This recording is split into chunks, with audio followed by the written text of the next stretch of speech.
One of the main purposes of education, whether it's further education or higher education, is to improve the qualification and skills base of the population, to allow people to have opportunities for employment and to raise the level of employment.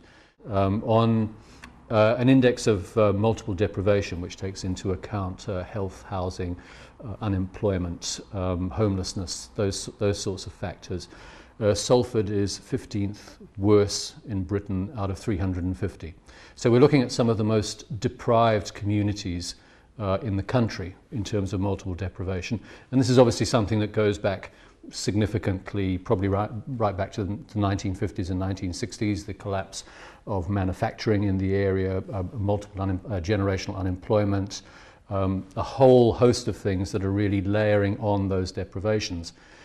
Despite all of that, it's very clear to me that Salford communities have significant assets.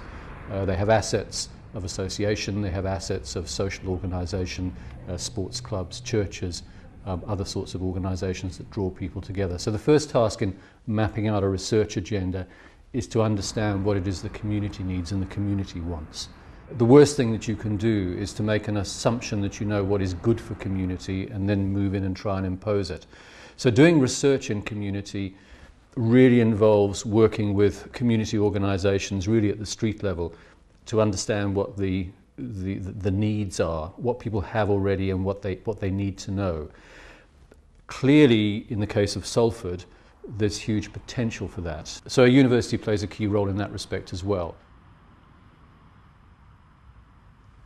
We can guess what some of those issues are because they're pretty evident. I mean, one of the areas of really quite significant failure of public policy that's so evident in the Salford area is in terms of housing.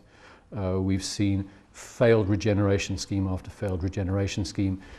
We've got whole streets of decent houses boarded up now and have been boarded up for years because of inefficiencies and failures in public housing schemes.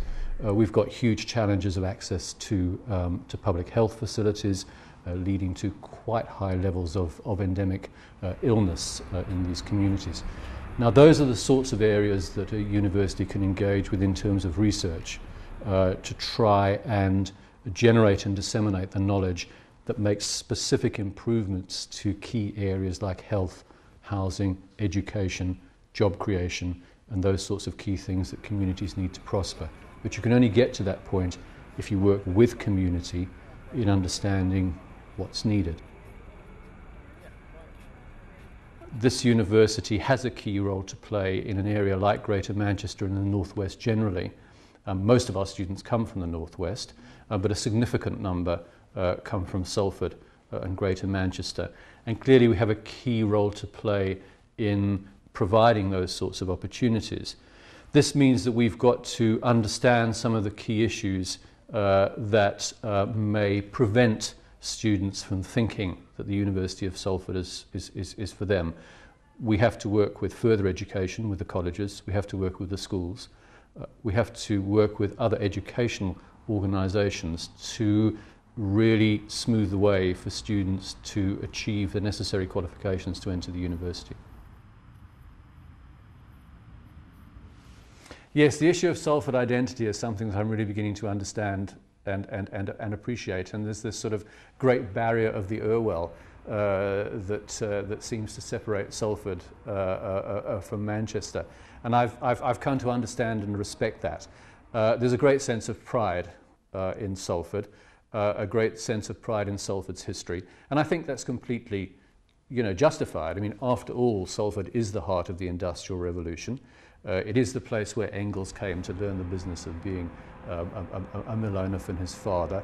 It is, according to at least rumour, the place where Marx and Engels drank together just down the road from this office. And it was, the archetypal mill town that was celebrated as the heart of Industrial Revolution and then denigrated as the smoky, dirty old town, mill town, through Lowry's paintings and representation. So in a way, Salford's lived through that history and continues to live through that history. And what I've been struck by in getting to know the university and the community is how much that matters for people. So I find myself becoming a proud Salfordian in response to that.